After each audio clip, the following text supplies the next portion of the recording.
یعنی کمال کا وظیفہ ہے کہ کتنے فوائد ہیں. اگر درود پاک کے کبھی بیٹھ کے لسٹ ڈاؤن کرے نا کہ کتنی برکتیں درود پاک کی، تو آپ کو شاید لسٹ بنتی چلی جائے گی. دنیا میں، آخرت میں، قیامت میں کون سا فائدہ ہے جو آپ چاہتے ہیں اور وہ درود پاک میں نہیں ہے. میں ایک چھوٹی سی سمری بیان کر دیتا ہوں. نیو ایئر ریزولوشنز پر بڑی بات ہوتی ہے کہ جناب یہ سال آپ کیسا گزارنا چاہتے ہیں، زندگی میں کیا بدلاؤ لانا چاہتے ہیں. تو لیٹس اسٹارٹ فرام درود پاک، کیونکہ اگر میرا دل ہی روشن ہو جائے تو اس سے اچھا فیصلہ کیا ہوگا، دل ہی نورانی ہو جائے تو اس سے اچھا ڈیسیژن کیا ہوگا. تو اب ذرا اگر ہم کبھی، میں آپ کو ایک سوال کرنا چاہوں گا کہ کبھی بھی فارغ بیٹھے ہو نا تو ایک لسٹ بنائیں کہ what will you want in this دنیا at the time of death and at the time of hereafter اور ان ہیئر آفٹر. آپ دنیا میں کیا چاہتے ہیں، مرتے وقت کیا چاہتے ہیں اور آخرت میں کیا چاہتے ہیں. ایک مسلمان ہونے کی حیثیت سے کبھی آپ لسٹ ڈاؤن کیجئے گا جو آپ کی خواہشیں. کیوں سمجھ لیں، گلدستہ آپ کی طرف بڑھاتا ہوں، ہر جملے پر آپ سبحان اللہ بھی اللہ کے ذکر کی نیت سے کہتے جائیے گا تو انشاءاللہ جنت میں درخت بھی لگتا جائے گا. آپ اگر چاہتے ہیں کہ آپ کی عزتوں میں اضافہ ہو تو درود پاک پڑھیے. آپ چاہتے ہیں کہ آپ کی روزی میں برکت آ جائے، درود پاک پڑھیے.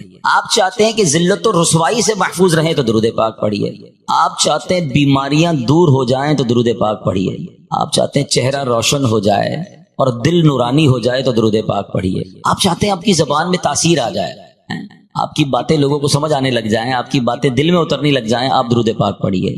آپ چاہتے ہیں کہ جناب قرضے سے، پریشانی سے، ٹینشن سے آپ دور رہیں، بلاؤں سے دور رہیں تو درود پاک پڑھیے.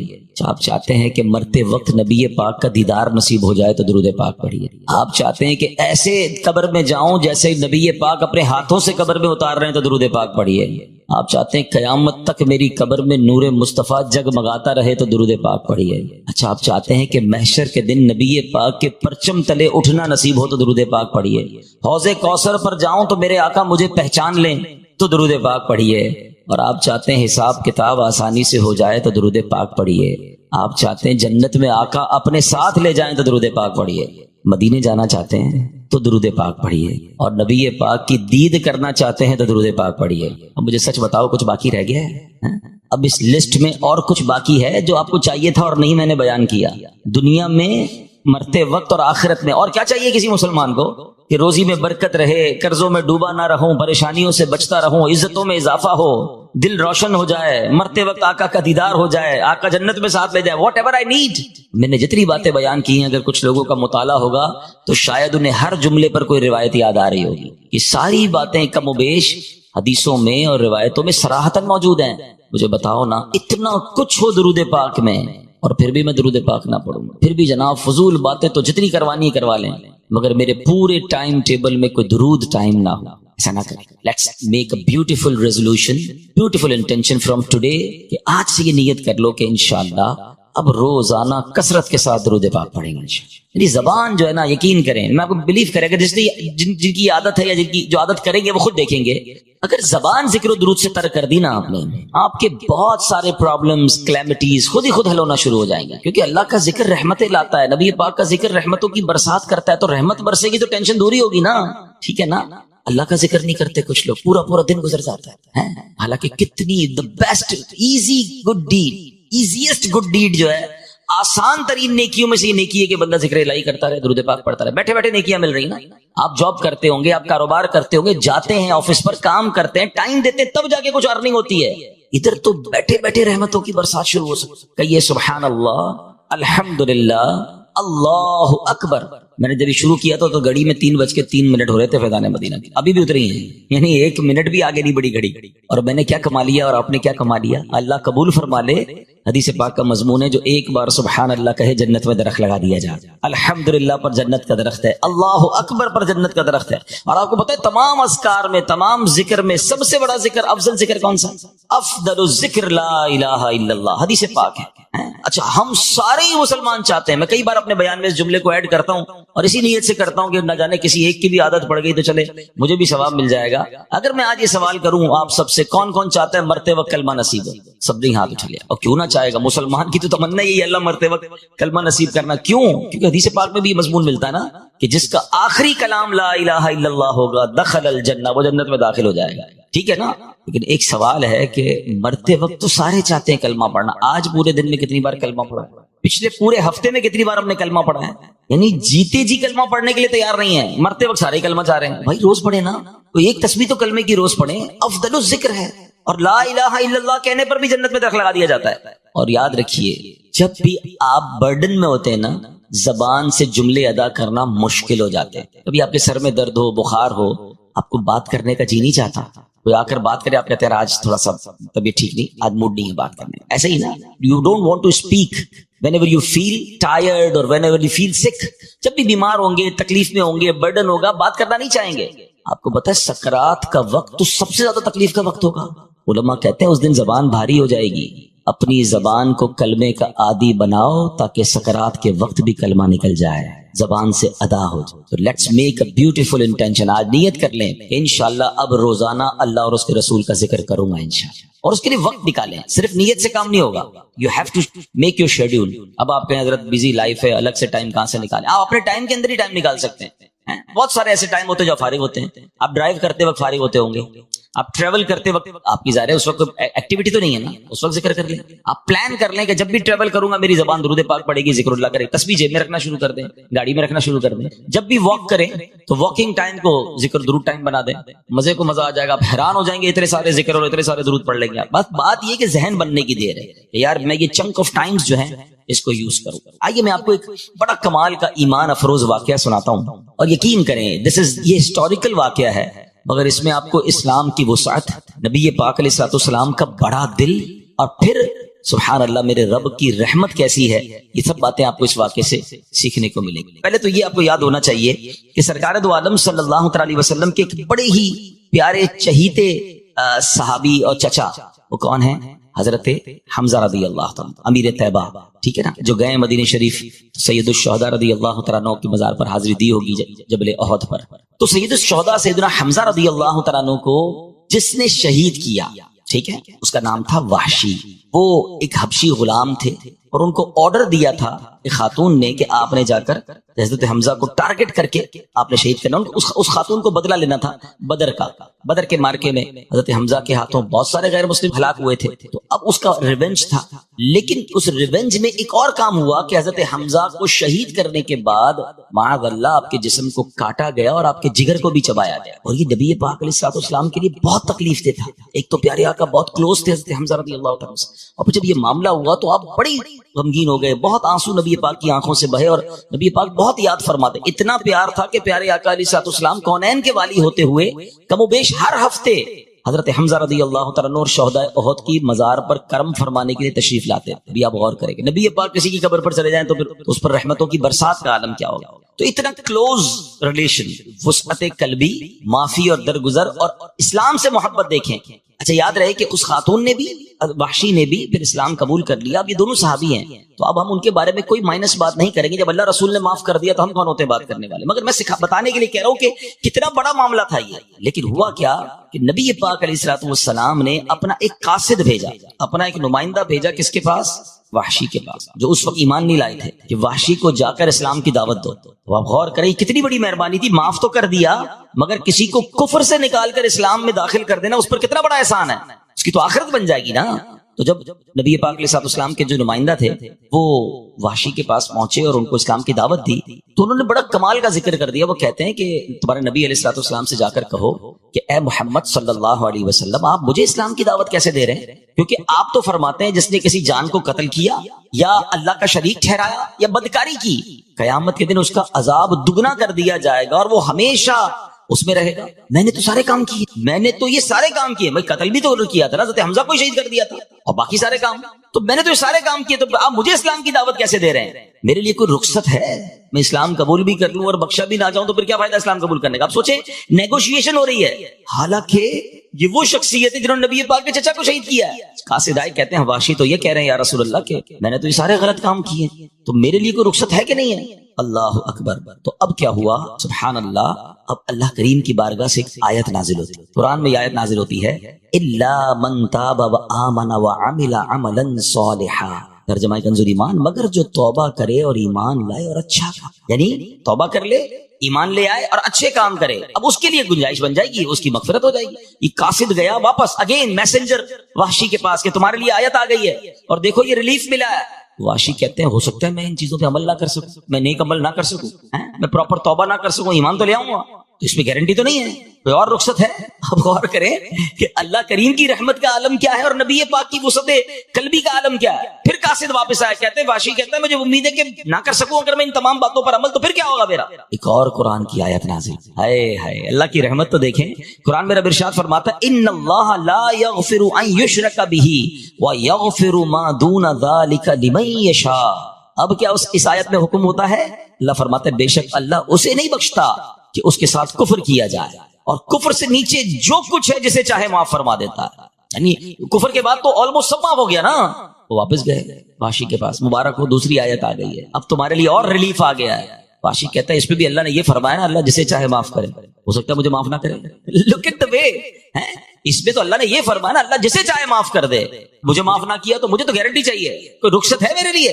اللہ اکبر. پھر قاصد آتا ہے کہتا حضور واشی تو یہ کہہ رہے ہیں. اب قرآن کی ایک اور آیت، اب ذرا یہ آیت سنیے گا، میرے رب کی مہربانی دیکھیں. اللہ فرماتے قل یا عبادی الذین اسرفوا علی انفسہم لا تقنطوا من رحمت اللہ ان اللہ یغفر الذنوب جمیعا انہ هو الغفور الرحیم. اللہ فرماتا ہے تم فرماؤ اے میرے وہ بندوں جنہوں نے اپنی جانوں پر زیادتی کی، اللہ کی رحمت سے نا امید نہ ہو، بے شک اللہ سب گناہ بخش دیتا ہے، بے شک وہی بخشنے والا مہربان ہے. خود اعلان ہو گیا کہ رحمت سے مایوس نہیں ہونا ہے، اللہ سب بخش دیتا ہے. اب واشی کے پاس پھر قاصد گئے، third time. Look at the way of نیکی کی دعوت آف اسلام، کہ کسی طرح بندہ مسلمان ہو جائے. اب واشی کہتے ہیں ہاں اس میں گارنٹی، یہ جو آیت ہے اس میں گارنٹی. وہ مسلمان ہو گئے، جب وہ مسلمان ہوئے ان کے ساتھ کچھ ساتھی تھے وہ بھی مسلمان ہو گئے. اب صحابہ کرام علیہ رضوان نے بڑا پیارا نبی پاک سے سوال کیا، حضور یہ جو آفر، یہ جو رخصت، یہ جو ریلیف قرآن پاک میں آیا ہے صرف وحشی کے لیے یا ہمارے لیے بھی ہے؟ نبی پاک فرماتے ہیں یہ تمام مسلمانوں کے لیے. ہائے ہائے ساڈا بھی کم ہو گیا نا. اب ذرا غور کیجئے کہ یہ آیت کریمہ کتنی کمال کی، اور اس پورے واقعے میں کتنے لیسن ہیں. میں کہوں ہم میں سے کوئی ایسا نہیں ہے جس کو کسی نے ایسی تکلیف دی، پاسبل ہی نہیں ہے نا کہ ایسے کیسے تکلیف کو دے جو حضرت وحشی کی طرف سے نبی پاک کو پہنچی تھی. مگر دل اقدس دیکھیں، معافی دیکھیں، درگزر دیکھیں. نہ صرف معاف کر دیا بلکہ اسلام قبول کرنے کے لیے قاصد بھیجا، اور وہ ریکوائرمنٹ کرتے رہے، وہ آرگیومنٹ کرتے رہے، نیگوشیشن کرتے رہے. پیارے آقا ان کے لیے ریلیف کوئی نہ کوئی صورت بن جائے. کیا ہم ایسا کبھی سوچ سکتے؟ ہم کیا کسی تکلیف دینے والے کو معاف کرتے؟ کیا ہم درگزر کرتے؟ اور ہمارے بہت سارے پرابلمز کی ایک بڑی وجہ یہ ہے کہ ہم ریونج لینے کا سوچتے ہیں. ہم بعض اوقات انتقام کی آگ میں جلتے ہیں، اور یہ انتقام کی آگ جتنے لگی ہوئی کہاں ہوتی ہے؟ ادھر. انتقام تو پتہ نہیں کب لیں گے لیکن یہ روز جلاتی ہے، نہ سونے دیتی ہے، نہ جاگنے دیتی ہے، نہ جناب سکون دیتی ہے. خود ہی آگ لگا لی اپنے دل میں.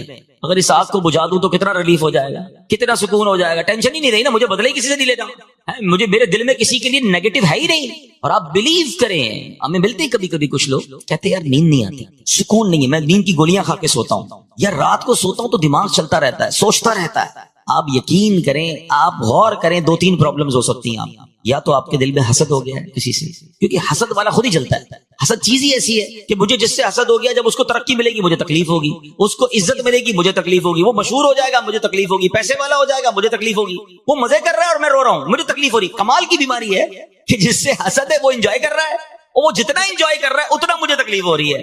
تو مجھے کیوں پالنی ہے ایسی بیماری بھائی؟ ٹھیک ہے نا، جو مجھے ہی تکلیف دے رہی ہے، اس کو کہتے ہی جیلسی ہے، جلن ہی ہے اس میں. اچھا افسوس کی بات ہے دنیا میں بھی جلتا ہے، آخرت میں بھی جلے گا. اتنی خطرناک بیماری. حدیث پاک میں آتا ہے حسد نیکیوں کو ایسے کھا جاتا ہے جیسے آگ لکڑی کو کھا جاتی ہے. اب سردیوں میں لوگ لکڑی جلاتے ہیں، کیا ہوتا ہے تھوڑی دیر بعد لکڑی فنش، ختم، راخ. ایسی نیکیاں ختم. اتنی مشکل سے نیکی کروں، نماز پڑھوں، سردی میں وضو کر کے نماز پڑھوں، یا روزے رکھوں، یا تلاوت کروں، یا صدقہ خیرات دوں، اور حسد کر کے سب جلا دوں، تو مجھ سے بڑا بے وقوف کون ہوا بھائی؟ آلویز ٹرائی ٹو انڈرسٹینڈ کہ جس کو سکون سے نیند نہیں آتی نا، یا تو وہ بدگمان ہے کسی کے بارے میں، نیگیٹو سوچتا ہے، یا اس نے حسد پال لیا ہے، یا ریونج ہے اس کے دل میں، بدلے کی آگ میں جل رہا ہے، اس کو نہیں آئے گی نیند. آپ دل سے سب نکال دو، کلین کر دو، یقین کرو ایسی نیند آئے گی کہ مزے کو مزہ آ جائے گا. جب مجھے کسی سے ٹینشن ہی نہیں ہے، مسلمان کی خوشیوں میں خوش ہونا شروع کر دیں. حسد کا اپوزٹ پتہ ہے کیا ہے؟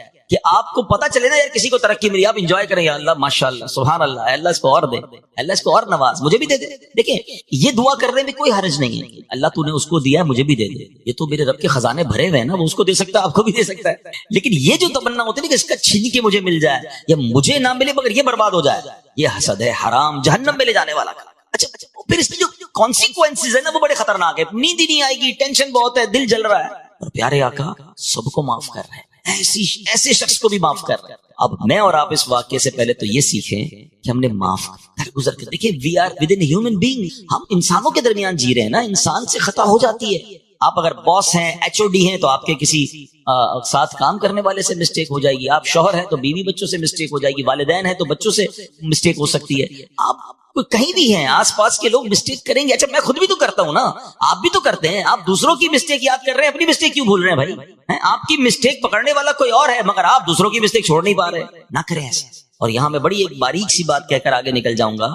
ہم سب کی ایک دعا ہوتی ہے, اور اچھی دعا ہے, اور خاص طور پہ جب شب قدر آتی ہے تو سبھی دعا کرتے ہیں, اللہم انک عفو کریم تحب العفو فاعف عنی. اس کا معنی پتہ ہے آپ کو, میننگ پیارا معنی. اور بلکہ چلیں یہ مشورہ بھی دیتا ہوں, whenever you try to recite any of Arabic supplication, جب بھی آپ کسی عربی دعا کو پڑھیں اس کی میننگ ضرور سمجھائیں, پھر مزہ ہی اور آئے گا. آپ مانگ کیا رہے ہیں آپ کو ہی نہیں پتا. آپ کسی جگہ پر آپ ایپلیکیشن دے رہے ہیں, کوئی کہے کیا لکھا ہے, بولے مجھے نہیں پتا, تو یہ کیسی ایپلیکیشن ہے بھائی, آپ کو ہی نہیں پتا کیا مانگنا ہے. ایپلیکیشن پڑھتے ہیں, سمجھتے ہیں, نہیں سمجھ آتا ٹرانسلیٹ کرتے ہیں, تو چیٹ جی پی ٹی پتہ نہیں کدھر سے ٹرانسلیٹ ہو جاتا ہے. تو بھائی دعا کا بھی تو معنی سمجھو نا, کیا مانگ رہے ہو اللہ سے.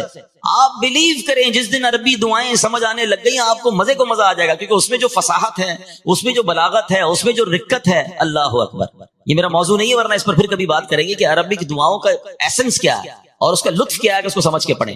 بہرحال اس دعا پر آتے ہیں. اچھا یہ دعا بھی نبی پاک علیہ السلام نے بیان کی ہے, حدیث پاک کی دعا ہے. بی بی عائشہ صدیقہ رضی اللہ تعالی عنہا نے پیارے آقا سے پوچھا تھا نا کہ حضور شب قدر کو پالوں تو کیا پڑھوں, تو نبی پاک نے دعا بتائی تھی. سبحان اللہ, اللہ کے حبیب بتائیں کہ اللہ سے ایسے مانگو, اس سے اچھی دعا کون سی ہوگی. ڈائریکٹ کوسچن آنسر مل گیا نا. آپ کہتے ہیں نا پیپر آؤٹ ہو جائے, پیپر آؤٹ ہی تو کر دیا نبی پاک نے. جس سے مانگنا ہے اس سے یہ ایسے مانگ لو, رب کے حبیب بتا رہے ہیں. لیکن اس دعا کے معنی کیا, اللہم انک عفو, اے اللہ تو معاف, تحب العفو, معافی کو پسند کرتا ہے, فاعف عنی, مجھے بھی معاف کر دے. Look at the beautiful way to ask. مگر اب میں آپ سے ایک سوال کرنا چاہتا ہوں, میں اللہ سے تو یہ کہہ رہا ہوں اللہ تو معافی کو پسند کرتا ہے, مجھے معاف, میں نے بندوں کو معاف کر دیا. یہ کیسی دعا ہے کہ میں کہوں یا اللہ تو مجھے معاف کر دے, میں تیرے بندے معاف نہیں کروں گا, میں تو بدلہ لوں گا, میں تو انتظار میں بیٹھا ہوں. بلکہ کچھ لوگ تو اتنے خطرناک ہوتے ہیں کہ وہ اگلے کی خوشی کا انتظار کر رہے ہوتے ہیں کہ اس کے بچے کی جس دن شادی ہوگی نا اس دن رنگ میں بھنگ ڈالوں گا, اس دن بدلہ لوں گا, اس دن ذلت ذلیل کروں گا, جس دن اس کی پروموشن ہوگی نا, یا جس دن جناب اس کو کوئی ترقی ملے گی, میں اس دن اپنا جو ہے نا غصہ نکالوں گا. استغفر استغفر, اتنا گندا ذہن ہے. کسی مسلمان کی خوشی خراب کرنی ہے آپ کو, خدا کے واسطے سوچیں, وہ رشتہ دار سوچیں کہ اللہ نے اس بھائی کے گھر میں خوشی دی ہے, ارمانوں سے وہ خوشی کر رہا ہے, اور آپ اس نیت سے جا رہے ہو اس خوشی میں, یا نہیں جا رہے ہو اس خوشی میں کہ میں اس کی خوشی کو خراب کروں. ایسا نہ ہو تمہاری ساری خوشیاں خراب, ایسا کبھی نہیں سوچنا چاہیے. سنیے کیسی دعا ہے, اللہ میرے سارے گناہ معاف کر دے, میں تیرے بندوں کو معاف نہیں کروں گا. یہ کیسی دعا ہے مجھے بتاؤ نا. مزہ کیا ہے کہ میں پہلے سب کو معاف کروں جس نے بھی مجھے ستایا, تکلیف پہنچائی, اور پھر اللہ سے عرض کروں اے کریم تو سب سے بڑا معاف کرنے والا ہے, میں تو بندہ ہوں نا, میں نے بندہ ہو کر تیرے سارے بندوں کو معاف کر. اے کریم تو بھی مجھے, پھر دل سے نکلے گی نا, پھر اس کا لطف بھی اور ہوگا. تو اپنے دلوں کو صاف کیجیے. دس از دا سیکنڈ ریزولوشن. ایک دوسری اچھی نیت کہ دل صاف, دل کلین ہونا چاہیے. یہ حسد, بدگمانی, لیگ پولنگ, یہ بہت سارے اداروں میں چل رہا ہوتا ہے. یار یہ کیوں ترقی کر رہا ہے, اس کو کیوں ترقی مل رہی ہے. دیکھیے یاد رکھیں, پتہ نہیں کیوں ہمارا یہ مائنڈ سیٹ بن جاتا ہے کہ اس کی ترقی میری ترقی میں رکاوٹ ہے. ایسا نہیں ہے, ہر بندہ اپنا نصیب لے کر آتا ہے. یار ایک سمندر ہے, سمندر میں کیا مچھلی کو راستہ ڈھونڈنا پڑتا ہے کہ یہ مچھلی ہٹے گی تو مجھے راستہ ملے گا. اتنا بڑا سمندر ہے اللہ کی رحمت کا, اس کو بھی تیرنے دو, آپ بھی تیرے, آپ اپنے بلبوتے پر آگے بڑھے نا, اس کو پیچھے کر کے آگے کیوں بڑھنا ہے. ہاں وہ کہتے نہیں وہ اصل میں اس نے وہ چاپلوسی کی تھی, تو اس نے وہ شکایت کی تھی, تو اس نے فلاں کام کیا تھا, اس لیے وہ آگے بڑھ گیا. یار آپ ان چیزوں کو چھوڑ دینا, آپ کے نصیب میں جو آپ کو مل کر رہے گا. آپ اللہ کی رحمت سے نا امید کیوں ہوتے ہیں. اصل میں حسد کی ایک بیسک وجہ پتہ کیا ہو جاتی ہے. مثال کے طور پہ میں ایک ایگزامپل دیتا ہوں, ماشاءاللہ کافی سارے لوگ بیٹھے ہیں. اگر میں ہمارے یہاں ذمہ دار اسلامی بھائی کو 100,000 کے نوٹ دوں اور میں کہوں یہاں سے بانٹنا شروع کروں, اب اس وقت 100 سے زیادہ اسلامی پہ بیٹھے ہیں, مثال دے رہا ہوں, کافی سارے, یہ یہاں سے شروع کریں, 1,000 کا سب کو نوٹ دیں. اب میں نے اعلان بھی کر دیا کہ 100 نوٹ ہے, 1,00,000 روپے ہے, جناب سب میں 1,000 بانٹ دیں. تو ادھر بیٹھنے والا کوئی بندہ سوچ سکتا ہے کہ یار یہ جو بھائی 100 نوٹ بانٹیں گے تو یہاں کی تو باری نہیں آئی, ختم ہو جائیں گے. تو وہ ہو سکتا ہے یہاں سے کھڑا ہو اور آگے جا کے لائن توڑ کر اپنا 1,000 روپے لے لے, کیونکہ میری باری میں تو ختم ہو جائیں گے ان کے پاس. اول تو ایسا کرنا نہیں چاہیے, لیکن لاجیکلی تو سمجھ آتا ہے نا کہ ہے 100 نوٹ, بندے 200 ہیں. اچھا ان کے پاس 100 ہیں تو باقی کو ٹینشن ہو رہی ہے. اللہ کے پاس تو محدود نہیں ہے نا, اس کے خزانے تو بھرے ہوئے ہیں نا. ہم یہ کیوں سوچتے ہیں کہ اس کو ملنے سے پہلے مجھے مل جائے ورنہ ختم ہو جائے گا. نہیں ختم ہوگا, اس کریم کے خزانے بھرے ہوئے ہیں, وہ جب سے دنیا بھری بانٹ رہا ہے. اللہ سے یہ کہو نا, اللہ تو اس کو دے رہا ہے مجھے بھی دے دے, جو اس کو دے سکتا ہے وہ آپ کو بھی دے سکتا ہے. عزت اس کو دی آپ کو بھی دے سکتا ہے, شہرت اس کو دی آپ کو بھی دے سکتا ہے, دولت اس کو دی آپ کو بھی دے سکتا ہے. اللہ سے مانگو نا, اس کا چھیننا کیوں ہے, اس کا برباد کیوں کرنا ہے؟ یہی وہ مسٹیک ہے جو ہمیں سمجھ نہیں آ رہی, اور ملتا بھی نہیں ہے. میں آپ کو صحیح بتاؤں, مانگنے سے مل جاتا ہے, اللہ کی بارگاہ میں مانگنے سے مل جاتا ہے, بندے سے چھیننے سے ملتا نہیں ہے. ساری دنیا کوشش کر لے نا کسی کو گرانے کی, اور رب نے عزت رکھی ہے, کوئی نہیں بگاڑ سکے گا اس کا. ہاں, سب مل کے گرانے کی کوشش کر لیں. اللہ نے عزت رکھی ہے, اس کو عروج ہی ملنا ہے, اس کو ترقی ملنی ہے. وَتُعِزُّ مَن تَشَاءُ وَتُذِلُّ مَن تَشَاءُ بِيَدِكَ الْخَيْرُ. اللہ کے ہاتھوں میں ہے یہ. میں ہوتا کون ہوں کسی کی عزت گرانے والا, کسی کی دولت چھیننے والا, کسی کا رزق لے لوں؟ کوئی نہیں سکتا. یہ ادھر بٹھا لیں, میرے نصیب کا کوئی چھین نہیں سکتا, اور میرے نصیب میں نہیں وہ مجھے کوئی دے بھی نہیں سکتا. جو ہے وہی ملنا ہے, تو مانگو نا اللہ سے, خیر والی دعا کریں. تو یہ خوبصورت واقعہ جو حضرت واشی کے ایمان لانے کا واقعہ لیسن ہے. جگر بڑا, دل بڑا. میرا موضوع نہیں ہے لیکن چلیں ذکر کر دیتا ہوں کہ خواجہ خواجگان خواجہ غریب نواز بھی, ان کا ایک بڑا پیارا جملہ ہے کہ اللہ کے دوست کی 3 نشانیاں ہیں. اگر اللہ کا دوست بننا ہے نا 3 کام کر لیا. اور کہتے ہیں نا بڑے آدمی کے بڑے ہی اقوال ہوتے ہیں, گولڈن ورڈز ہوتے ہیں. آپ نے ایک جملے میں گل مکا دی, بات ہی ختم کر دی. کہتے ہیں شفقت آفتاب جیسی, دل دریا جیسا, عاجزی زمین جیسی. واللہ میں کہتا ہوں میں اور کوئی بیان نہ کروں, صرف اس ایک جملے کو میں اور آپ سمجھ کر عمل شروع کر دینا, اپنا سیشن کمپلیٹ ہے. کیا فرماتے ہیں؟ شفقت آفتاب جیسی. یعنی شفقت کیا ہوتی ہے؟ پیار, محبت. آفتاب کس کو کہتے ہیں؟ سورج کو. سورج صبح نکلتا ہے تو ڈسکریمنیشن کرتا ہے کہ جناب آج جو ہے میں صرف مسلمانوں کو روشنی دوں گا, غیر مسلم آج صرف اللہ کے فرما برداروں کو دوں گا, نافرمانوں کو نہیں دوں گا. آج پیسے والوں کو روشنی ملے گی, غریبوں کو نہیں ملے گی. آج آبادیوں کو روشنی ملے گی, جنگلوں کو نہیں ملے گی. Not at all. شفقت پوری دنیا کو روشنی دیتا ہے بلا کسی ڈسکریمنیشن کے. ایسا ہی ہے. ہم کیا کرتے ہیں؟ ہماری مسکراہٹ بھی بڑی قیمتی ہے, جاننے والوں کو ہی دیں گے, جس کو جانتے نہیں اس کے آگے مسکراتے بھی نہیں, بلکہ ملاقات شیک ہینڈ بھی نہیں کرتے. شیک ہینڈ بھی اسی سے کرے گی جس کو جانتے. نماز پڑھنے حالانکہ مسجد میں گئے ہیں, مگر جس کو نہیں جانتے اس کو نہیں. خاص طور پر کوئی غریب کپڑوں والا ہے اسے تو ملے گا کوئی نہیں. یہ کیا ہوگا؟ اخلاق تو سب کے ساتھ ہونے چاہیے. ہاں, ہمارے الگ الگ چہرے ہیں کچھ لوگوں کے. اپنی آفس پہ بڑے با اخلاق, اسمائلی فیس, کسٹمر سروس پہ کام کر رہا ہوں نا, اپنے کسٹمر کے ساتھ بڑے بڑے سافٹ مینر ہوں گے. یہی بندہ جب گھر جاتا ہے تو ببر شیر بن جاتا ہے. گھر والے سارے ٹینشن میں جب بندہ یہ گھر جاتا ہے. بھائی ایمرجنسی آ جاتی ہے کچھ لوگوں کے گھر میں, جلدی کھانا ریڈی کرو, گرم کرو ورنہ خیر نہیں ہے. روٹی گرم نہیں ہوئی تو ڈانٹ پڑے گی, چائے ٹھنڈی ہو گئی تو ڈانٹ پڑے گی, استری نہیں ہوئی تو ڈانٹ پڑے گی, جوتے پالش نہیں تو خیر نہیں. بندہ کہ بندہ گھر میں آیا, انسپیکٹر آیا. حالانکہ حدیث پاک کا مضمون ہے کہ تم میں بہترین وہ ہے اپنے گھر والوں کے ساتھ بہترین ہے. اور پھر نبی پاک اپنے بارے میں فرما رہے ہیں, سن لو میں تم سب سے زیادہ اپنے گھر والوں کے ساتھ بہترین ہوں. اگر ہم ہیں ایسے, اچھا پھر گھر والوں میں بھی کیٹیگرائز کر دیا نبی پاک علیہ السلام نے. اس میں بھی ون آف دا ٹاپ کون ہے؟ کہ ایک بار پیارے آقا علیہ السلام کی بارگاہ میں ایک شخص آیا, کہتے حضور میرے سب سے زیادہ اخلاق کی حقدار کون ہے؟ فرمایا تیری ماں. حضور اس کے بعد تھرڈ ون, تیسرا کون حضور؟ فرمایا تیری ماں. حضور اب کون؟ فرمایا تیرا والد. ایک اور خوبصورت بات بتاؤں, علماء نے اس حدیث کو بڑا خوبصورت انٹرپریٹ کیا ہے, بڑی پیاری اس کی شرح بیان کی. وہ کہتے ہیں نا ہم خود ہی حدیث سمجھ لیں گے, خود ہی قرآن سمجھ لیں گے. بھائی ہمارے پاس وہ علم نہیں ہے جو علماء کرام اور مفسرین اور شارحین کے پاس ہے. مشکل کتابوں کو آج بھی پڑھنے کے لیے استاد چاہیے ہوتا ہے. اگر یہی کتابوں سے پڑھ کے علم کرنا آسان ہوتا تو چلیں آج سے MBBS کی کتابیں خود ہی پڑھ لیں, ڈاکٹر بن جائے اور آپریشن شروع کر دیں. ہر آپریشن یوٹیوب پر بھی موجود ہے, ہر آپریشن کتاب میں بھی لکھا ہوا ہے. اٹھائیں چھری, اٹھائے کاٹے, کاٹ دے بندہ. بندہ کہ نہیں بھائی کتاب سے آپریشن نہیں ہوتا, پریکٹس سے ہوتا ہے, ٹیچر چاہیے. اس میں سب سمجھ آتی ہے کہ ہاں بھائی جب تک پریکٹس نہ ہو, ہاؤس جاب نہ ہو, بندہ علاج نہیں کر سکتا, وکالت نہیں کر سکتا, فلاں کام. علم کے بارے میں, دین کے بارے میں بندہ کہتا ہے علماء کی کیا ضرورت ہے. یہ سوشل میڈیا پہ یہ بھی تو شوشے چھوڑے جا رہے ہیں نا کہ بھائی کیا ضرورت ہے علماء کے پاس جانے کی, کتابیں ہیں نا, گوگل سے سرچ کرو, گوگل مفتی فتوا دے دے گا. اللہ کے بندو, مفتی گوگل ذرا سوچو تو صحیح, گوگل بنایا کس نے؟ یہ ساری ٹیکنالوجیز کیا مسلمانوں نے بنائی ہیں؟ کیا آپ کو نہیں لگتا کہ اس میں کچھ ایسا بھی ڈال دیا ہو جو اسلام کے خلاف ہو؟ آپ تو سرچ کریں گے اور عمل کر لیں گے. آج بھی معاذ اللہ ہم کام کر رہے ہیں دعوت اسلامی والے اس پر کہ آج بھی بدقسمتی سے اسلام لکھیں, قرآن لکھیں, دین لکھیں, سرکار کے ساتھ اسلام کا نام لکھیں, ٹاپ پر بدعقیدوں کی باتیں آ جاتی ہیں, غیر مسلموں کی باتیں آ جاتی ہیں, معاذ اللہ قادیانیوں کی باتیں آ جاتی ہیں. دعوت اسلامی اس کو کاؤنٹر کر رہی ہے, ہمارا IT ڈپارٹمنٹ پورا اس پر کام کر رہا ہے. مگر یہ سوچنے کی بات ہے نا کہ دین جو ہے وہ کیسے بغیر علماء کی اور بغیر ایکسپرٹ سے میں سمجھوں گا. اب صرف اس حدیث پر اگر میں بات کروں, ایک عام نوجوان پڑھے گا یار پھر تو والد کی کوئی فکر ہی نہیں کرنی. ماں 3 بار نبی پاک نے فرمایا بس میں جانوں میری ماں جانے, ابا گیا, فارغ, اپنی طرف سے فیصلے نہیں کرنے. اب علماء نے اس کو انٹرپریٹ کیا, سنیے گا. علماء فرماتے ہیں نبی پاک کا ہر لفظ جو ہے نا وہ اہمیت کا حامل ہے. پیارے آقا کی زبان سے نکلا ہے نا, وہاں سے کوئی فضول بات کا تو تصور ہی نہیں ہے نا. وہ دہن جس کی ہر بات وحی خدا, چشمہ علم و حکمت پہ لاکھوں سلام. 3 بار ماں کیوں کہا اور 1 بار والد کیوں کہا؟ دیر از اے لاجک بیہائنڈ دس. اور کیا خوبصورت لاجک بیان کی علماء نے. کہتے ہیں ماں 3 احسان کرتی ہے بچے پر, بڑے احسان. ویسے تو ساری زندگی ماں کے احسان ہوتے ہیں. ماں 9 مہینے پیٹ میں بچے کو پالتی, ٹھیک ہے. پھر وہ ماں جو ولادت کے وقت, ڈیلیوری کے وقت جو اسے تکلیف ہوتی ہے وہ انبیئریبل ہوتی ہے. اس میں کئی مائیں موت کی آغوش میں چلی جاتی ہیں, موت کو ٹچ کر کے واپس آتی ہے ماں بچے کے لیے. اور تیسرا پھر ماں اس کی پرورش, ٹھیک ہے. فرمایا یہ تو ہو گئی ماں کے 3 احسان. ان تینوں کیٹیگریز میں والد ایک احسان کرتا ہے کہ بچے کی پرورش کرتا ہے. والد تو پیٹ میں بچے کو نہیں پالتا نا, ولادت کی تکلیف والد کو نہیں ہوتی, تو اس لیے 3 بار ماں فرمایا اور 1 بار والد. ہر لفظ کے پیچھے حکمت ہے. اور پھر علماء نے اس کو سمرائز کیا کہ اب کرنا کیا ہے ماں باپ کے ساتھ. فرمایا خدمت ماں کی زیادہ کرنی ہے, عزت والد کی زیادہ کرنی ہے, کیونکہ وہ والدہ کا بھی شوہر ہے نا.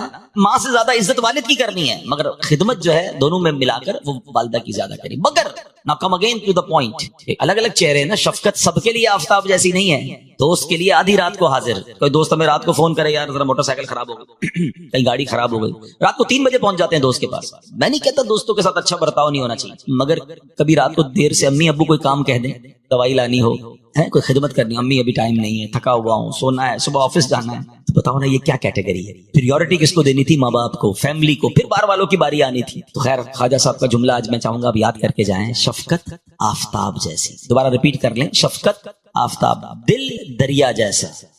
اب دل دریا جیسے سے کیا مراد ہے کہ آپ نے دیکھا ہوگا جو دریا ہے, کبھی کسی دریا پر کوئی بورڈ دیکھا ہے کہ جناب اس دریا میں صرف منرل واٹر آ سکتا ہے, آبشار کا پانی آئے گا, بارش کا پانی آئے گا, نو گندا پانی ایٹ آل. نہیں, دریا میں بارش بھی آ رہی ہوتی ہے, آبشار بھی آ رہا ہوتا ہے, ندی نالے بھی آ رہے ہوتے ہیں, جانور بھی نہا رہے ہوتے ہیں. دریا سب کو لے کے چل رہا ہوتا ہے, اپنے رنگ میں رنگ کے چل رہا ہوتا ہے. اس کا مطلب یہ کہ دل دریا جیسا ہونا چاہیے. آپ کی حوصلہ افزائی کرنے والے بھی ہوں گے, آپ کو اپریشیٹ کرنے والے بھی ہوں گے, اور آپ کو کرٹیسائز کرنے والے بھی ہوں گے. زندگی میں یہ ہوتا رہتا ہے, یاد رکھیے گا. اگر آپ نے, میں بڑی ویژنری بات کرنے جا رہا ہوں, یہ آپ کو آفس میں بھی کام آئے گی, فیملی میں بھی کام آئے گی, محلے میں بھی کام آئے گی, اور دین کے کاموں میں بھی کام آئے گی. اگر بڑا کام کرنا ہے نا تو جگر بڑا کر لو, دل بڑا کر لو. جو خواجہ صاحب نے فرمایا دل دریا جیسا کر لو, تو آپ کامیابی پاؤ گے. آپ بات بات پر اگر ناراض ہونے والے ہیں کہ یار اس نے دل توڑ دیا, اس نے جناب ڈسکریج کر دیا, ساتھ تو دیتا کوئی نہیں ہے, کون کرے بھائی کام, تو پھر آپ کچھ بھی نہیں کر سکتے. آپ کام کریں گے تو محبت کرنے والے بھی ملیں گے, کچھ کرٹیسائز کرنے والے بھی ملیں گے. چل سب کو لے کے چلے, برداشت کریں. نبی پاک نے کیا کیا؟ پیارے آقا جب اسلام کی دعوت پیش کی, نبی پاک کے تو اپنے مخالف ہو گئے تھے نا, فیملی ممبر مخالف ہو گئے. ساری زندگی نبی پاک کے گن گانے والے. آپ کو پتا پیارے آقا کا اسٹیٹس کیا تھا؟ اسلام کا اعلان کرنے سے پہلے آپ سب سے بڑے لوگوں کی امانت رکھنے والے تھے. امین کہتے تھے لوگ, اپنے پیسے رکھواتے تھے, اپنی چیزیں رکھواتے تھے. اتنا بھروسہ تھا نبی پاک پر. اللہ اکبر. آپ نے اللہ کا نام لینا تو کیا شروع کیا, آپ کی اپنی فیملی ممبر آپ کے خلاف ہو گئے, جان کے پیاسے ہو گئے. نبی پاک بھی کہہ دیتے کہ بھائی کیا ضرورت ہے, اتنی مخالفت ہو رہی ہے, میں جانوں اللہ اللہ کرتا رہوں گا ساری زندگی. وہ تو ہادی تھے, وہ تو پیغمبر تھے, وہ تو اللہ کا پیغام لے کر آئے تھے, ڈٹے رہے. کتنی تکلیفیں, پتھر مارے گئے طائف میں, میرے آقا نے تو ہمت نہیں. اچھا پھر سارے انبیاء کی ہسٹری پڑھے نا, حضرت نوح کی ہسٹری پڑھے, حضرت موسیٰ کی پڑھے, حضرت عیسیٰ, سب کو تکلیف ہوئی ہے, سب کو ستایا گیا. اچھا پھر اولیاء کرام کی ہسٹری پڑھ لیں. ہم خواجہ غریب نواز کا ذکر کر رہے ہیں, ہندوستان آئے تو کیا ریڈ کارپٹ ملا تھا آپ کو؟ ایوری بیکم اینیمی آف ہم. کوئی بیٹھنے نہیں دیتا تھا, کوئی پانی نہیں پلاتا تھا, کوئی جناب بات نہیں سنتا تھا. مگر پھر and of the day result کیا آیا؟ ڈٹے رہے نا, ہمت میں رہے, دل دریا جیسا تھا. 90 لاکھ کم و بیش غیر مسلموں نے خواجہ کے ہاتھ پر اسلام قبول کر لیا. دس از دا ریزلٹ. یہ کب ملتا ہے؟ جب دل دریا جیسا ہو. اتنا سا دل ہو تو کچھ نہیں ہوتا. کئی لوگ نیکی کا کام شروع کرتے ہیں, کہتے ہیں کوئی ہمت توڑ دے گا, میں نہیں کرتا بھائی, کوئی ساتھ ہی نہیں دیتا. آج کل نیکی کا زمانہ ہی نہیں ہے, وہ نہیں کر سکتے. بالکل اسی طرح کاروبار میں بھی آپ کے ساتھ ہوگا. آپ کاروبار کریں, آپ نئے آفس کھول لیں, نیا ویژن لے کر نکلیں, لوگ ڈسکریج کریں گے. کچھ لوگوں کا کام ہی یہی ہوتا ہے یار, کوئی بات نہیں, ان سے الجھنے میں بھی ٹائم ضائع نہیں کرنا چاہیے. یہ بھی پرابلم ہے. یا تو ان سے لڑنے لگ جائیں گے, مجھے کیوں ایسا کہا. اب جتنی دیر آپ ان سے لڑ رہے ہیں نا, آپ کا کام رک گیا ہے. وہ تو چاہتا یہی تھا. کبھی روڈ پر چلتے ہوئے کتے کو جواب دیا آپ نے؟ اب جا رہے اور کتا بھونکنا شروع کر دیا, آپ کہ میں بھی رک کے اس کو بھونک کے جواب دوں, جب تک یہ چپ نہیں ہوگا میں بھی چیختا رہوں گا, اور کتا تو موج میں آ جائے گا. چلو بھائی میرا ساتھی مل گیا, کمپیٹیٹر مل گیا. عقل مند کیا کرتے ہیں؟ کتے کا کام بھونکنا, اپنا کام منزل. وہ رستہ نہیں رکتا. یہی ویژن جس دن آپ کو مل گیا نا کہ اگر آپ نے کوئی ٹارگٹ پہ پہنچنا ہے تو اپنی منزل کی طرف چلتے رہیں. آپ کو پھول دینے والے بھی ملیں گے, آپ کو کانٹے بچھانے والے بھی ملیں گے, لیکن اگر منزل کی طرف آپ چلتے رہے, اور اگر اللہ کی رضا کے لیے کام ہو رہا ہے, اللہ کی رضا ساتھ ہے, نیت اچھی ہے, ایک وقت آئے گا یہ کانٹے بچھانے والے بھی پھول دینے والے بن جائیں گے. اللہ بندوں کو راضی کر دیتا ہے. ایسا ہی تو ہوا نا اولیاء کرام کے ساتھ. کیا ہوا؟ پہلے سارے مخالف تھے, آج سارے ہی چاہنے والے. مجھے بتاؤ نا خواجہ صاحب ہمارے نہ خاندان کے ہیں, نہ ہم نے کبھی دیکھا ہے, ہم میں سے کئی اجمیر گئے بھی نہیں ہیں, کوئی خونی رشتہ بھی نہیں ہے, مگر ادھر بستے ہیں خواجہ ہمارے ہیں۔ امام حسین ہم میں سے کئی تو ہو سکتا ہے سید ہو، مگر بہت سارے نہیں ہیں۔ مگر امام حسین سے پیار کیسا ہے یار، اپنے بچے قربان کر دے بندہ امام حسین کے نام پر، کربلا والوں کے نام پر۔ کیوں؟ انہوں نے اللہ کو راضی کیا، انہوں نے رب کو راضی کیا، رب نے سب کو راضی کیا۔ ٹارگٹ یہ ہونا چاہیے، ہم سب کو راضی کرنے کے چکر میں رب کو ناراض کر دیتے ہیں۔ تو اگر آپ نے بڑا کام کرنا ہے نا تو دل، ریپیٹ کریں گے، دل دریا جیسا، شفقت آفتاب جیسی، دل دریا جیسا۔ تیسرا جملہ سنو، خواجہ صاحب کہتے ہیں اللہ کا دوست جو ہوتا ہے نا اس کی 3 نشانیاں، تیسری نشانی فرماتے عاجزی زمین جیسے۔ ہاں ابھی کس پہ بیٹھے ہو آپ اور میں؟ زمین پر بیٹھے نا، ہمارے پیروں تلے زمین ہے۔ اچھا زمین پر سجدہ بھی کوئی کرتا ہے، خوش ہوتی ہوگی زمین، مگر زمین پر برائی بھی کر رہا ہے، مگر زمین سب کے لیے بچھی ہوئی ہے۔ زمین کو کوئی گھاس بھی لگا رہا ہے، اس پہ پھول بھی اگا رہا ہے، اس کو بھی زمین موقع دے رہی ہے، اور زمین پر کوئی گندگی کر رہا ہے، زمین اس کو بھی کچھ نہیں کہہ رہی ہے۔ عاجزی اللہ کو بڑی پسند ہے، بچ جائے کہ دانا خاک میں مل کر گلے گلزار ہو۔ جب بھی آپ نے پھل والے درخت دیکھے ہوں گے نا، پھلدار درخت، جس درخت پر پھل لگتے ہیں نا وہ آلویز جھکتا ہے، جتنے پھل لگتے جائیں گے وہ نیچے آتا جائے گا، اکڑ کے نہیں کھڑا ہوتا۔ اگر آپ بھی چاہتے ہیں نا آپ کو پھل لگ جائے، جھکنا شروع کریں، عاجزی شروع کریں، ہمبل رہیں، کبھی یہ نہ کہیں یہ میں نے کیا ہے، میری ہوشیاری سے آگے بڑھا ہوں جناب، میری اسٹڈیز نے مجھے یہاں تک پہنچایا، میرے تجربے نے، یہ میرے فیصلے نے مجھے ترقی دی۔ کچھ لوگ کہتے نظر آتے ہیں بھائی یہ میرا کمال ہے، کبھی مت سوچنا میرا کوئی کمال نہیں، سب میرے رب کی مہربانی۔ مجھ سے زیادہ ہوشیار لوگ پریشان ہیں، مجھ سے زیادہ جناب انٹیلیجنٹ لوگ ہمارے سے بہت نیچے ہیں، اللہ نے مجھ جیسے کمزور آدمی کو یہاں تک پہنچا دیا۔ ہمیشہ یہ ذہن میں ہونا چاہیے، ہر حال میں اللہ کا شکر ادا کرنا چاہیے۔ تکبر جو ہے نا وہ بربادی لاتا ہے۔ بتائیے نا دنیا میں سب سے پہلا گناہ کیا ہوا تھا؟ The very first sin on this universe کیا تھا؟ تکبر ہی تو تھا۔ شیطان نے کیا کیا تھا؟ حضرت آدم کو سجدہ نہیں کیا تھا نا، کیا پرابلم تھی؟ پراؤڈ، انا خیر من، کیا کہا تھا اس نے اللہ کی بارگاہ میں؟ اللہ میں سے بہتر ہوں، خلقتنی من نار وخلقتہ من طین، اللہ مجھے آگ سے بنایا، اس کو مٹی سے بنایا، میں اس سے بہتر ہوں۔ ایک تکبر کیا۔ شیطان شروع سے ہی اللہ کا نافرمان نہیں تھا، اس کا نام عزازیل تھا، فرشتوں کا استاد تھا، اس کے چہرے کا نور چھین لیا گیا، اس کی عبادتیں برباد کر دی گئی، اس کو لعنتی قرار دے دیا اللہ کی بارگاہ سے، جہنم کا حقدار ہو گیا وہ۔ Now I have a big question in front of all of you. ایک بار پراؤڈ کرنے والے کا یہ حال ہوا ہے، جو روز پراؤڈ کرتا، جو روز تکبر کرتا، نہ کریں ایسا۔ ہاں ہم کہہ رہے ہوتے ہیں، بہت سارے لوگ کہہ رہے ہوتے ہیں میں اس سے بہتر ہوں، شیطان نے بھی تو کہا تھا انا خیر من، میں اس سے بہتر ہوں۔ کوئی کہتا ہے میں پڑھا لکھا ہوں، یہ جاہل ہے، میں ایکسپیرینسڈ ہوں، یہ ان ایکسپیرینسڈ ہے، میں خوبصورت ہوں، اس کے چہرہ کا رنگ اچھا نہیں، میں مالدار ہوں، یہ غریب ہے، میں طاقتور ہوں، یہ کمزور ہے، میری بات سنی جاتی ہے، میرے ہاتھ میں اقتدار ہے، میرے ہاتھ میں ڈیسیشنز ہیں، اس کی کیا حیثیت ہے؟ یہ کیا ہے؟ پھر بتاؤ نا تکبر کی تعریف کیا ہے؟ What is the meaning of proud? تکبر کی تعریف ہی یہی ہے کہ بندہ اپنے آپ کو دوسرے سے بہتر سمجھے، اس کو حقیر جانے۔ یہ تو صبح شام ہو رہا ہے، ہر بندہ تو ہر دوسرا آدمی تکبر کر رہا ہے اور اس کو احساس ہی نہیں کہ وہ کتنا بڑا گناہ کر رہا ہے۔ یہ کبیرہ گناہوں میں سے، بڑے بڑے گناہوں میں سے یہ گناہ اتنا سخت ناپسند ہے اللہ کریم کو۔ وہ حدیث پاک آپ سب کو تقریباً یاد ہوگی، بچپن سے سن رہے ہیں، جس کے دل میں رائی کے دانے کے برابر تکبر ہوگا وہ جنت میں نہیں جائے گا۔ What is the meaning of رائی کا دانا؟ اتنا ہوتا ہے سیڈ، دل میں اتنا تکبر ہوگا وہ جنت میں نہیں جائے گا۔ جس کا پورا دل ہی تکبر سے بھرا ہوا ہے اس کا کیا ہوگا؟ ہمیں تکبر کو تو قریب بھی نہیں آنے دینا، عاجزی، انکساری، سب کے ساتھ محبت، پیار۔ پھر ریپیٹ کر لیتے ہیں خواجہ صاحب کے 3 فرمان، شفقت آفتاب جیسی، دل دریا جیسا، اور عاجزی زمین۔ یہ یاد کر لو، آج آپ سمجھ لو یہ آج آپ کا ٹریننگ سیشن ہے، اور اس کو ریپیٹ کرتے رہیے گا۔ جیسے جیسے ریپیٹ کریں گے اور اس پر عمل کرتے جائیں گے نا، you will feel change in your life. اب میں واپس آتا ہوں، اللہ کی رحمت کی بات ہو رہی تھی، حضرت وحشی کا ہم نے واقعہ سنا۔ خدا کی قسم اللہ کی رحمت ایسی ہے کہ بندہ سنے اور سنتا چلا جائے، اور بعض اوقات تو عقل حیران ہو جاتی ہے کہ اللہ کریم کس قدر مہربان ہے۔ اب اس میں بزرگ جو ہو جاتے ہیں نا، جو لوگ عمر زیادہ ہو جاتی ہے، بال سفید ہو جاتے ہیں، ان سے کتنا پیار فرماتا ہے۔ ایک بار حضرت عمر فاروق رضی اللہ عنہ سے مروی ہے، آپ اس نے اخلاق کے پیکر نبیوں کے سرور صلی اللہ علیہ وسلم کی خدمت اقدس میں حاضر ہوئے، تو آپ علیہ الصلوۃ والسلام کو روتا ہوا دیکھ کر حضرت عمر فاروق نے دیکھا کہ نبی پاک آنسو بہا رہے ہیں۔ عرض کی حضور آپ کیوں رو رہے ہیں، آپ کیوں آنسو بہا رہے ہیں؟ تو آپ علیہ الصلوۃ والسلام جواب دیا، میرے پاس جبرائیل آئے، انہوں نے کہا مجھے کہ اللہ عز و جل کو حیا آتی ہے کہ وہ کسی ایسے شخص کو عذاب دے جو اسلام میں بوڑھا ہوا ہو، پھر اسلام میں بوڑھے ہونے والے کو حیا کیوں نہیں آتی کہ وہ اللہ عز و جل کی نافرمانی کرے؟ اللہ اکبر۔ اللہ فرماتے مجھے حیا آتی ہے میں ایسے بندے کو عذاب دوں کہ جو اسلام میں بوڑھا ہوا ہے۔ اب جو بوڑھا ہو کر بھی اللہ کی نافرمانی کر رہا ہے، پھر سوچیے نبی پاک فرماتے اس کو حیا کیوں نہیں آتی؟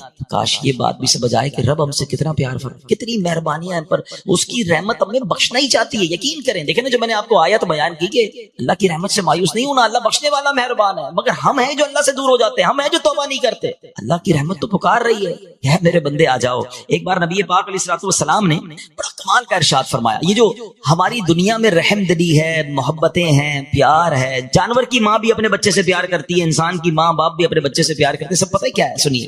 اللہ کے حبیب علیہ الصلوۃ والسلام فرماتے ہیں اللہ عز و جل نے زمین و آسمان کی تخلیق کے دن 100 رحمتیں پیدا فرمائیں. اللہ نے اپنی 100 رحمتیں پیدا فرمائیں. ہر رحمت زمین و آسمان کے درمیان طے در طے کر کے رکھ دی گئی ہے. ان میں سے ایک رحمت زمین پر نازل ہوئی، اسی سے والدہ اپنی اولاد پر، وحشی درندے اور پرندے ایک دوسرے پر مہربان ہوتے ہیں، یہاں تک کہ گھوڑا اپنا پاؤں اپنے بچے سے دور کر لیتا ہے کہ کہیں سے چوٹ نہ لگ جائے. جتنی جانوروں میں مہربانیاں ہیں نا، رحم دلی ہے، ماں باپ میں رحم دلی ہے، دنیا میں جتنی رحم دلی ہے، آقا فرماتے ہیں اللہ کی ایک رحمت جو اس نے دنیا میں اتاری ہے نا، یہ سب اس کا مظہر ہے، یہ اس کی وجہ سے آپ دیکھ رہے ہیں. نبی پاک فرماتے ہیں جب قیامت کا دن ہوگا اللہ کریم اس رحمت کو دوسری 99 رحمتوں کے ساتھ ملا کر مکمل 100 فرما دے گا اور بروز قیامت اپنے بندوں پر رحم فرمائے. ایک رحمت کا یہ عالم ہے، تو جب 100 رحمتیں قیامت کے دن رب کی ہوں گی تو سوچئے پھر بندوں پر مہربانی کا عالم کیا ہوگا. بڑا کریم، بڑا مہربان. ایک بار نبی پاک علیہ الصلوۃ والسلام نے آپ کے پاس کچھ قیدی لائے گئے، صحابہ کرام بھی ساتھ تھے. تو ایک عورت کو اس کا بچہ تھوڑا بچھڑ گیا تھا، اس سے دور دوڑتے ہوئے اپنے بچے کو اس نے چمٹایا، خوب چوما، پھر اسے دودھ پلانے لگے. ماں ہوتی ہے نا. تو نبی پاک علیہ الصلوۃ والسلام نے صحابہ سے فرمایا کہ بتاؤ یہ عورت اپنے بچے کو جہنم میں ڈال دے گی؟ صحابہ کہتے ہیں یا رسول اللہ ہرگز نہیں، اللہ کی قسم کبھی نہیں. اتنا پیار کرنے والی ماں کیسے بچے کو جہنم میں ڈالے گی؟ سرکار دو عالم علیہ الصلوۃ والسلام نے فرمایا اللہ عز و جل اپنے بندوں پر اس سے کہیں زیادہ رحم و کرم کرتا ہے جتنی یہ عورت اپنے بچے پر مہربان ہے. ایسا مہربان ہے میرا. تو پھر اللہ سے محبت نہ کی، اللہ کا قرب حاصل نہ کیا جائے، اسے راضی نہ کیا جائے. کیسے ہم کہ اللہ ہی کو ناراض کر دیتے ہیں. اللہ کہ وہ ہم پر اتنا مہربان. میری ماں کے دل میں محبت ڈالنے والا میرا رب ہے. میرے والد کے دل میں شفقت ڈالنے والا کون ہے؟ میرا رب ہے، اس نے ڈالا ہے. میں آپ کو مزے کی بات بتاؤں، آپ میں سے جو والدین بن گئے نا وہ میری بات جلدی سمجھ جائیں گے. جو بچہ پیدا ہوتا ہے نا، جب میں بھی پیدا ہوا ہوں گا، آپ بھی پیدا ہوئے ہوں گے، وہ بڑا فرجائل ہوتا ہے، بالکل کمزور، لاغر ہے. اس کی الگ الگ خوراکیں ہیں، اس کو جناب بہت جلدی بیماری لگ جاتی ہے، اس پر بہت اس کی ٹیک کیئر کرنی پڑتی ہے. جیسے جیسے بڑا ہوتا جاتا ہے پھر زندگی کے اور معاملات چینج ہوتے چلے جاتے ہیں. بچے کے پیدا ہوتے ہی بچے کو 2 بڑے کمال کے خادم چاہیے. ہاں، ایک 24 گھنٹے کا خادم چاہیے جو اس کی گندگی بھی صاف کرے، اس کی مالش بھی کرے، اس کو ہلکی پھلکی خوراک بھی پہنچائے اور اس کے ہر رونے پر جاگ جائے، ہر تکلیف پر بے قرار ہو جائے. ایک خادم تو ایسا چاہیے اس کو.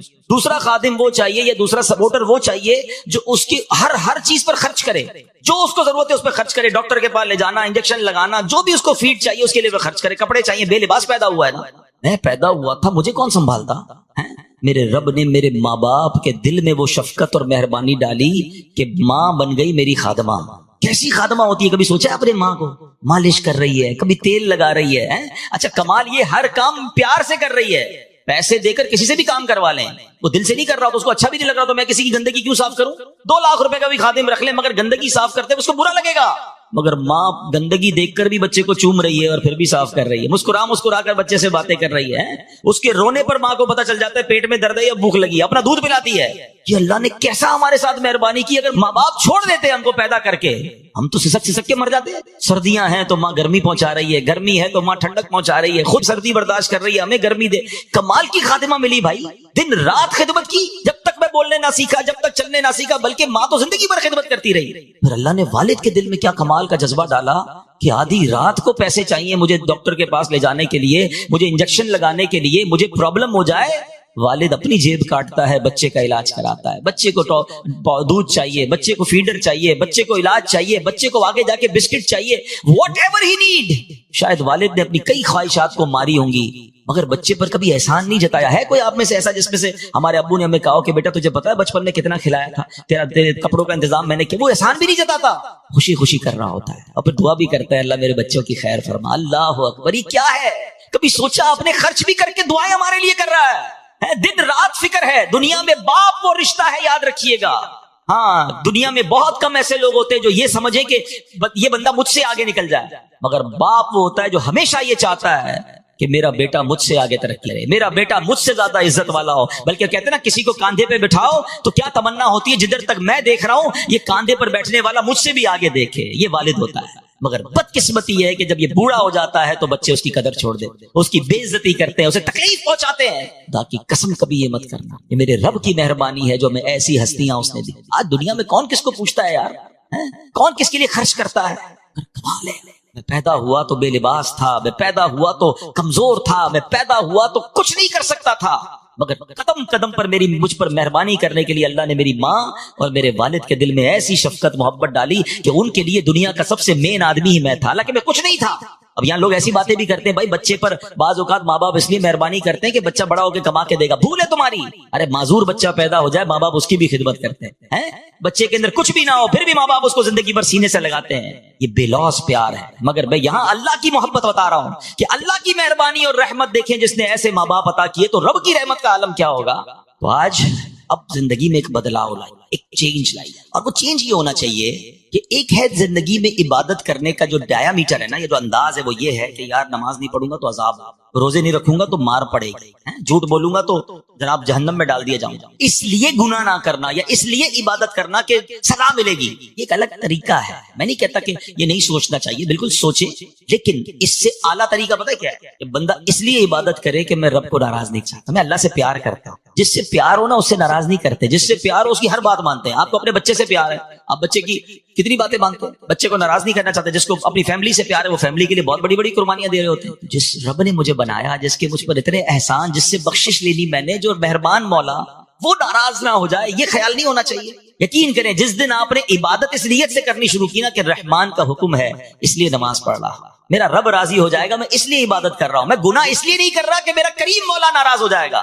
یہ جو محبت میں گناہ چھوڑنا ہے نا اور محبت میں عبادت کرنی ہے، اس کا لطف ہی اور ڈر کے عبادت کرنی ہے اور ڈر کے گناہ چھوڑنا ہے. یہ بھی میں نہیں کہتا غلط ہے، سزائیں اسی لیے بیان کی جاتی ہے کہ بندہ گناہ کی طرف نہ جائے، اور جہنم برحق ہے، عذاب برحق ہے.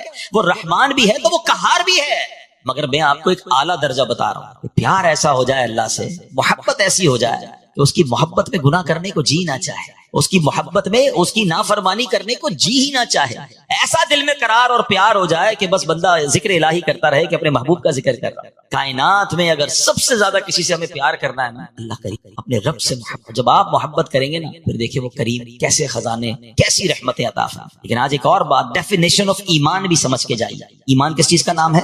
خوف اور امید کے درمیان کی شے کا. کچھ لوگ ادھر چلے جاتے ہیں، اتنے بے خوف ہو جاتے ہیں بھائی اللہ رحمان ہے، معاف کرنے والا، وہ گناہ پہ گناہ کیے جا رہے ہیں، یہ بھی غلط ہے. اور کچھ لوگ اتنے ڈر جاتے ہیں میری تو بخشش ہی نہیں ہوگی، مایوس ہو جاتے ہیں، یہ بھی غلط ہے. درمیان میں رہنا ہے، خوف بھی رہے، امید بھی، رحمت کے خیال سے مسرور بھی رہوں اور جہنم یاد آئے تو غمگین، اور اللہ سے توبہ بھی کریں. ایک بہت خوبصورت اسی بات کو مولا علی شیر خدا کرم اللہ تعالی وجہ الکریم نے اپنے بیٹے کو بڑی پیاری نصیحت کی. اب یہ ذرا غور سے سن لیں، اور یہ احیاء العلوم میں امام غزالی نے تحریر کی کہ اے بیٹے، اللہ تعالیٰ سے ایسا خوف رکھو کہ تمہیں گمان ہونے لگے کہ تمام اہل زمین کی نیکیاں لے کر اس کی بارگاہ میں پیش ہوں گا تو بھی وہ قبول نہیں کرے گا. یہ خوف کی لیول ہونا چاہیے. اور اللہ تعالیٰ سے ایسی امید رکھو کہ تم سمجھو کہ اگر سب اہل زمین کی برائیاں لے کر اس کی بارگاہ میں جاؤ گے تو بھی تمہیں بخش دے گا. ایسا رہنا ہے. تو یہ دونوں چیزیں دماغ میں ہوں گی نا تو لائف بڑی خوبصورت گزرے گی. اللہ کرے کہ آج ہم ایک اچھی خوبصورت ابتدا کرنے میں کامیاب ہو جائیں کہ آج سے اپنے رب سے دل و جان سے محبت، اس کی اطاعت کریں گے، اس سے پیار کریں گے. اور پھر آخر میں جب بہت ساری پلاننگز آپ کرتے ہیں، میرا ایک اور مشورہ ہے، اللہ سے محبت اور رسول پاک علیہ الصلوۃ والسلام سے محبت کا ایک خوبصورت انداز یہ بھی ہے، بلکہ علماء نے پیارے آقا علیہ الصلوۃ والسلام کا یہ حق بھی لکھا کہ حق ہے نبی پاک کا امتی پر کہ ان کے روزے کی زیارت کو جایا جائے. تو اگر نیو ایئر پلان کرنا ہے، پورے سال کا پلان کرنا ہے، تو لوگ ٹریول بھی پلان کرتے ہیں. آپ میں سے بہت سارے ہیں جو ہالیڈے پہ جاتے ہیں، تو اپنے اس سال میں ایک پلان کریں.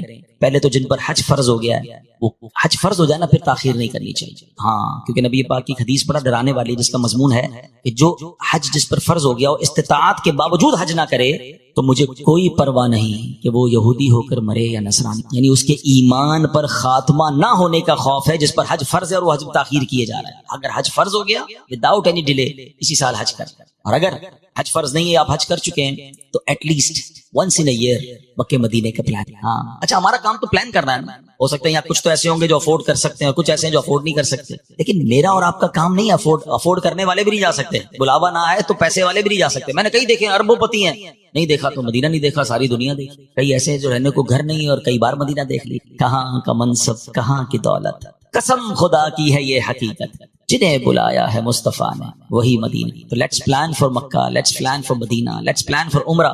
اللہ توفیق دے تو رمضان میں عمرہ کریں. حدیث پاک کا مضمون ہے جس نے رمضان میں عمرہ کیا گویا اس نے میرے ساتھ حج کیا. ہاں تو اللہ سے محبت کا یہ تقاضا، واقعی محبت الہی بڑھ جاتی ہے. کعبہ دیکھ کر جو کیفیت بنتی ہے وہ تو نیکسٹ لیول ہے نا، بندہ سوچ بھی نہیں سکتا وہاں جا کے جو اس کی فیلنگز بنتی ہیں. تو کعبے کا دیدار، طواف، سعی، اور پھر اس کے بعد سبحان اللہ چلو دیکھیں وہ بستی جس کا رستہ دل کے اندر ہے، تو مدینے کی حاضری. تو اس سال میں یہ بھی ایک پلان آپ کے ساتھ ہونا چاہیے. ہالیڈے ٹرپ پر پتہ نہیں کہاں کہاں جا رہے ہوتے ہیں. سچی بات یہ ہے کہ اس سے اچھا کون سا سفر ہوگا؟ دنیا دیاں سفراں تو بندہ تھک بھی تے جاندا ہے، نالے اک بھی تے جاندا ہے، پر سفر مدینے دا ہر وار بڑا سونا. جتنی بار کرے مدینے کا سفر جو ہے وہ بور نہیں کرتا، وہ اور ماشاءاللہ کیفیتیں بنتی ہیں اور برکتیں ملتی. اللہ پاک عمل کرنے کی توفیق عطا فرمائے. آمین بجاہ النبی الامین صلی اللہ علیہ وسلم.